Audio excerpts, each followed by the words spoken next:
तो ये कहानी है साइतो की, जो कि हाई स्कूल में पढ़ता है और उसे अपनी क्लास की उस लड़की से शादी करनी पड़ती है जिससे वो सबसे ज्यादा नफरत करता है।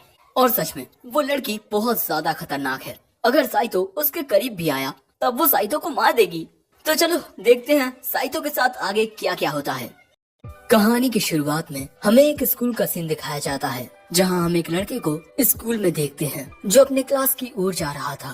तभी उसे सामने एक बहुत ही प्यारी लड़की नजर आती है, लेकिन अगले ही पल में वो लड़की इसकी टाई पकड़ के कहती है, खबरदार जो तुमने हमारे बारे में किसी को कुछ भी बताया। ये लड़का मन में कहता है, इस लड़की से मेरी शादी हो गई, लेकिन मैं इससे अपनी क्लास में सबसे ज्यादा नफरत करता हूँ। अब कहानी आज से 4 दिन पीछे जाती है और यही लड़की जिसका नाम अकाने है, वो इस लड़के को डांट रही है क्योंकि इसने अपना होमवर्क नहीं किया। ये लड़का साइतो कहता है, मुझे ये फालतू की चीजें करना जरा भी पसंद नहीं है। अकाने कहती है, ये फालतू नहीं, तुम्हारा होमवर्क है। साइतो कहता है, मुझे ये काम बहुत बोरिंग लगता है और तुम मुझे परेशान क्यों कर रही हो? अगर तुम्हारे पास इतना फ्री टाइम है तब तुम कुछ पढ़ क्यों नहीं लेती? अकाने कहती है, मुझे तुम्हारा ये बेकार का एटीट्यूड बिल्कुल पसंद नहीं है। तभी वहाँ अकाने की दोस्त हिमारी आ जाती है और वो अकाने से कहती है, इस पर इतना गुस्सा मत करो। अकाने कहती है, ये सब इस लड़के की गलती है। लेकिन तभी हिमारी कहती है, अकाने तुम हमेशा साइतो से झगड़ती क्यों रहती हो? वो कहती है, मैंने इस बारे में कभी सोचा नहीं, लेकिन इसका चेहरा देखते ही मेरा खून खौलने लगता है और अचानक ही मेरा मन इस पर गुस्सा करने लगता है। साइतो कहता है, क्या तुम मुझे कोई कीड़ा समझती हो? तभी वहाँ साइतो की बहन शीसे आ जाती है और देखकर ही लग रहा है कि ये काफी ज्यादा पॉपुलर है। और ये आते ही साइतो का सिर सहलाने लगती है क्योंकि हमेशा ही साइतो को बिना वजह अकाने के गुस्से का सामना करना पड़ता है। तभी हिमारी अकाने से कहती है, तुम हमेशा ये जो साइतो से झगड़ती रहती हो, मुझे तो लगता है कि तुम मुझे पसंद करती हो। वो कहती है, क्या? अगर ये इस दुनिया में आखिरी लड़का भी होता ना तब भी मैं इसे पसंद नहीं करती। साइतो कहता है, ये तो मुझे कहना चाहिए, अगर तुम इस दुनिया की आखिरी लड़की भी होती तब भी मैं तुम्हें पसंद नहीं करता। ये दोनों हमेशा ही ऐसे झगड़ते रहते हैं। अब घर जाते वक्त साइतो को उसके दद्दू का कॉल आता है और वो साइतो से मिलना चाहते हैं, लेकिन साइतो कहता है, मैं इस वक्त आपके साथ बात करने के मूड में नहीं हूँ, मुझे पढ़ना है। उसके दद्दू कहते हैं, अरे यार तुम ही तो मेरे कंपनी के वारिस हो, कम से कम अपने दद्दू के लिए थोड़ा तो वक्त निकाल ही लो। और अगले ही पल में हम देखते हैं कि साइतो को लेने के लिए वहाँ पर एक लंबी गाड़ी आ जाती है और अगर अब साइतो भागने की कोशिश करेगा तब उसके साथ जबरदस्ती की जाएगी। इसीलिए बेटा जल्दी से गाड़ी में बैठ जाओ। जिसके बाद हम देखते हैं कि ये लोग साइतो को गाड़ी में बैठाकर कहीं ले जाने लगते हैं और अब तो साइतो को इसकी आदत सी पड़ गई है, हमेशा उसके दद्दू ऐसा ही करते हैं। वैसे जब इनकी कंपनी बिल्कुल डूबने के कगार पर थी तब साइतो के दद्दू ने आकर इस कंपनी को संभाला और एक बहुत बड़ा बिजनेस एम्पायर खड़ा कर दिया। और 60 साल के होने के बाद भी उनका दिमाग बहुत तेज चलता है और वो आज भी हमारी कंपनी के हेड हैं। तभी ड्राइवर कहता है, शायद से आप ये बात नहीं मानेंगे, लेकिन मास्टर आपसे बहुत प्यार करते हैं, वो आपके पिता जैसे बिल्कुल नहीं है। जिसके बाद हम साइतो को एक घर के बाहर देखते हैं और तभी वहाँ अकाने भी आ जाती है और वो आते ही साइतो से पूछती है कि तुम यहाँ क्या कर रहे हो? वो बताता है कि मुझे यहाँ मेरे दद्दू ने जबरदस्ती बुलाया है। अकाने कहती है कि क्या?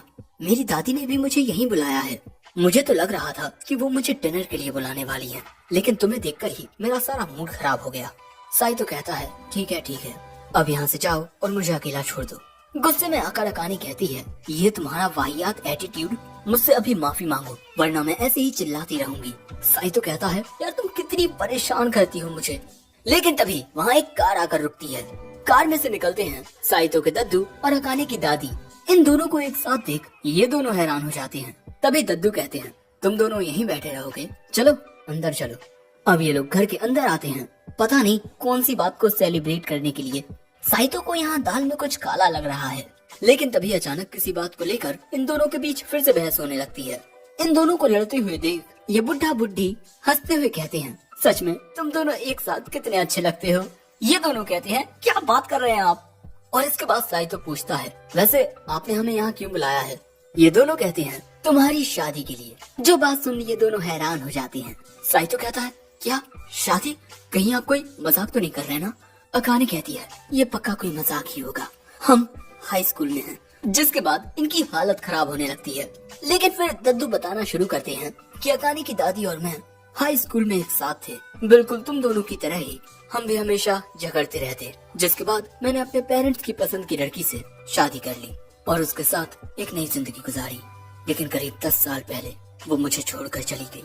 अकाने की दादी के पति भी काफी वक्त पहले निपट चुके हैं, जिसके बाद से साइतो के दद्दू ही इनका रातों में ख्याल रखते हैं। दद्दू आगे कहती हैं, हम दोनों ने एक दूसरे के साथ थोड़ा वक्त गुजारा जो हमें बहुत अच्छा लगा, और इसी वजह से हमारे दिमाग में ख्याल आया कि हमारी जिंदगी कैसी होती अगर शुरुआत से ही हम दोनों एक साथ होते, और अब हम यही देखना चाहते हैं तुम दोनों की शादी कराकर। दादी भी कहती हैं, अकाने तुम अपनी दादी के लिए इतना तो करोगी ना। अकाने कहती है, आप ये क्या बोल रही हो, शादी उससे होती है जिससे आप प्यार करते हो, ना कि दूसरे के कहने पर किसी से भी शादी कर लो। साइतो भी कहता है, मेरा भी इस वक्त शादी करने का कोई इरादा नहीं है और बिना किसी की इजाजत के उसकी शादी करवाना कानूनन अपराध है। दद्दू कहते हैं, मुझे लग ही रहा था कि तुम कुछ ऐसा कहोगे। और तभी वहाँ एक कुत्ते को लाया जाता है। क्या कुत्ता है मियाँ? दद्दू कहते हैं, साइतो अगर तुम मेरी बात नहीं मानोगे तब मैं अपनी कंपनी इस कुत्ते के नाम कर दूंगा। वैसे ये कुत्ता मुझे कचरे के डिब्बे में मिला। साइतो कहता है, अगर आपने ऐसा किया तो? दद्दू कहते हैं, हाँ हमारी कंपनी खत्म हो जाएगी। तो क्या तुम अब भी मेरी बात नहीं मानोगे? तभी अकाने की दादी उसे अपने पास बुलाती हैं और उसके कान में कुछ कहती हैं, जिससे अकाने घबरा जाती है। अब दद्दू कहते हैं, तो क्या है तुम दोनों का फैसला? जरा सोच लो फिर बता देना। मैं तुम दोनों को 3 दिन का वक्त देता हूँ। जिसके बाद दादी और दद्दू चले जाते हैं और ये दोनों यहीं रह जाते हैं। अकाने पूछती है, क्या तुम मुझसे शादी करने के लिए हाँ कर दोगे? साइतो कहता है, मैं क्या बोलूं? वैसे तुम क्या करने वाली हो? तुम्हारी दादी तुम्हारे कान में क्या बोल रही थी? अकाने कहती है, it's none of your business. Saito कहता है, ओह अच्छा, तो फिर जो तुम्हारे मन में हो वो करो। जिसके बाद हम अकाने को उसके घर पर उसके कमरे में देखते हैं। वो सोच रही थी कि किस तरह हर बार उसकी क्लास में साइतो नंबर 1 पर आता और वो हमेशा नंबर 2 पर रह जाती, जिस बात से उसे काफी गुस्सा आता। अब इसके बाद वो अपनी बेस्ट फ्रेंड हिमारी को कॉल करती है। मैं तुमसे कुछ पूछना चाहती हूँ, अगर तुम्हारी फैमिली तुम्हें किसी ऐसे से शादी करने के लिए फोर्स करे जिसे तुम पसंद भी नहीं करती, तब तुम क्या करोगी? वो कहती है, जाहिर सी बात है मैं मना कर दूंगी, क्योंकि मैं किसी और को पसंद करती हूँ। अकाने कहती है, क्या तुम किसी को पसंद करती हो? हिमारी कहती है, हाँ, लेकिन मैं तुम्हें उसके बारे में अभी नहीं बताऊंगी। वैसे क्या तुम किसी को पसंद करती हो? वो कहती है, नहीं, और मैं किसी को मारना चाहती हूँ। अगर वो मर जाए तो सब कुछ सही हो जाएगा। हिमारी कहती है, अगर तुम किसी को पसंद नहीं करती तब शादी करने में क्या बुराई है? अकाने कहती है, शादी करने के लिए कोई वजह भी तो होनी चाहिए, और इसके अलावा अगर उसने मेरे साथ कुछ जबरदस्ती किया तो? हिमारी कहती है, इसमें क्या ही दिक्कत है, वो तुम्हें बहुत प्यारा बच्चा देगा। अकाने कहती है, ये तुम क्या बात कर रही हो? दूसरी ओर साइतो सोच रहा था, उसकी जगह अगर कोई और होता तब मैं एक बार को मान भी लेता, लेकिन वो वही क्यों? लेकिन तभी उसके कमरे में बैठी उसकी बहन पूछती है, भैया आप क्या सोच रहे हो? वो कहता है कि दद्दू ने मुझे फंसा कर रख दिया है, और अगर मैंने उनकी बात नहीं मानी तब वो अपनी कंपनी किसी कुत्ते के नाम कर देंगे। तब इसी से साइतो की गोद में आकर बैठ जाती है और पूछती है कि आप क्या चाहते हो? आप एक आजादी की जिंदगी जीना चाहते हो या कंपनी के वारिस बनना चाहते हो? साइतो कहता है, दोनों। तभी शीशे कहती है कि आजादी का मतलब क्या है? हर कोई किसी न किसी बंदिश में फंसा हुआ है। आप अपनी दिक्कतों से भागकर उनसे कभी बच नहीं सकते, बल्कि आपको उनका सामना करना पड़ता है। और भैया अगर आप अपनी दिक्कतों का सामना करते हुए फेल हो जाते हो और फिर आपको मजदूरी करनी पड़ती है, तब मैं भी आपके साथ मजदूरी करूंगी। लेकिन यहाँ आपको सही से सोचना होगा कि आप क्या चाहते हैं, और भले ही आपका फैसला कुछ भी हो, मैं हमेशा आपके साथ रहूंगी। ये सुन साइतो कहता है, शुक्रिया शीज़े। अब अगले दिन साइतो क्लास में आता है और वो अकाने को हाई कहने की कोशिश करता है, लेकिन वो तो उस पर ध्यान ही नहीं देती। अब 3 दिन बाद आज है फैसले की घड़ी। दद्दू पूछते हैं, तो क्या है तुम दोनों का फैसला? ये दोनों ही कहते हैं, मैं शादी के लिए तैयार हूँ। और फिर ये दोनों ही हैरान हो जाते हैं कि दोनों ने एक दूसरे से शादी करने के लिए हामी भर दी। अकाने कहती है, मैंने शादी करने के लिए हाँ तो कह दी, लेकिन मैं तुमसे प्यार नहीं करती, समझ गए? दादी और दद्दू इन दोनों को कांग्रेचुलेट करते हैं। साइतो वहाँ से जाने के लिए खड़ा होकर कहता है, ठीक है, कॉलेज से ग्रेजुएट होने के बाद हम शादी कर लेंगे। दद्दू कहते हैं, ये क्या कह रहे हो? तुम्हारी नई जिंदगी की शुरुआत अभी होगी। और इसके बाद दद्दू और दादी इन दोनों को एक नए घर पर लेकर आते हैं और आज से ये दोनों इसी घर में रहने वाले हैं, अकेले। जो देख साइतो तो हैरान होता है, लेकिन अकाने के फ्यूज उड़ जाते हैं। दद्दू और दादी ने इन दोनों का सारा जरूरी सामान इस घर में रख दिया है और इनकी शादी का सर्टिफिकेट भी सबमिट हो गया है। और इसके बाद दादी और दद्दू चले जाते हैं और बेचारी अकाने रोती रह जाती है। साइतो कहता है हमारे पास कोई दूसरा चारा नहीं है। जिसके बाद ये दोनों घर के अंदर आते हैं और साइतो दरवाजा लॉक कर देता है। अकाने कहती है अब तुम मुझे यहाँ पर बंदी बना कर रखोगे है ना, और मुझे घर से बाहर भी नहीं निकलने दोगे। साइतो कहता है तुम दरवाजे का लॉक नहीं खोल पाओगे। अकाने कहती है मैं तुम्हें देख लूंगी, और इसके बाद वो अपने कमरे में चली जाती है। जिसके बाद ये दोनों देखते हैं कि कई सारे डिब्बों में इन दोनों का सामान है और ये घर इतना ज्यादा अच्छा होता है कि अकाने तो इसकी खूबसूरती में खो जाती है। लेकिन वो इस बात पर गुस्सा करती है कि इतनी खूबसूरत जगह साइतो के यहाँ पर होने की वजह से नरक बन जाएगी। जिसके बाद ये दोनों बाथरूम देखते हैं जो कि काफी बड़ा होता है। साथ ही इन दोनों का अपना अपना एक कमरा भी है जहाँ पर ये पढ़ सकते हैं। लेकिन तभी साइतो को अकाने के चिल्लाने की आवाज आती है। वो जाकर देखता है तो अकाने इस बात से हैरान होती है कि इन दोनों के सोने के लिए बस एक ही बेड है। साइतो तुरंत दद्दू को कॉल करता है। दद्दू कहते हैं तुम दोनों की शादी हो गई है तो लाजमी है कि एक ही बिस्तर होगा, और हाँ तुम दोनों को बिस्तर पर एक साथ सोना होगा और ये एक रूल है। दादी तो अकाने को गुड लक विश कर देती हैं। जिसके बाद साइतो कमरे में देखने लगता है कि यहाँ कोई कैमरा तो नहीं है ना। लेकिन तभी अकाने कहती है अब तुम मेरे ऊपर किसी जानवर की तरह टूट पड़ोगे है ना। मैं चिल्लाऊं चीखूं तुम कुछ नहीं सुनोगे और अपनी मन मर्जी का काम करते रहोगे, जिससे मुझे इतना दर्द होगा कि मैं स्कूल भी नहीं जा पाऊंगी। साइतो चिल्लाकर कहता है कि खेवड़ी कैसी बातें कर रही है तू, दिमाग खराब है क्या तेरा। वो कहती है तुम लड़कों के दिमाग में हमेशा ऐसी ही बातें चलती रहती हैं, इसीलिए तुम मेरे करीब भी मत आना। अगर तुमने कुछ भी किया ना तो मेरी हिफाजत के लिए ये पेंसिल है।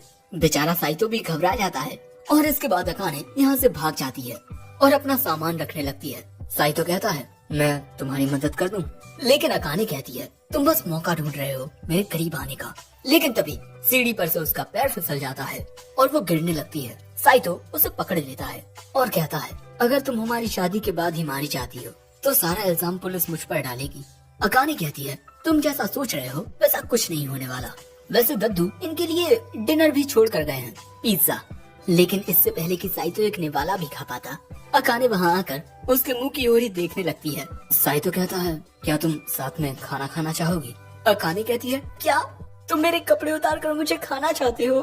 साइतो कहता है बकवास करना बंद कर, और इसके बाद अकाने बिल्कुल किसी बिल्ली की तरह यहाँ से खाना लेकर चली जाती है। अब इसके बाद साइतो रात में सोने के लिए आता है और बिस्तर पर आकर लेट जाता है। तभी कमरे में अकाने भी आ जाती है और साइतो के बगल में आकर ही लेट जाती है। ये काफी छोटा बिस्तर है, अगर ये बिस्तर हमारे यहाँ होता तो इस पर 5 लोग सोते। यहाँ पर साइतो को अकाने की बॉडी और बालों में से खुशबू आ रही थी। अकाने कहती है अगर तुमने कुछ भी किया ना तो मैं तुम्हें मार दूंगी, और मैं मजाक नहीं कर रही हूँ, मैं आज तक इस तरह किसी के साथ नहीं सोई।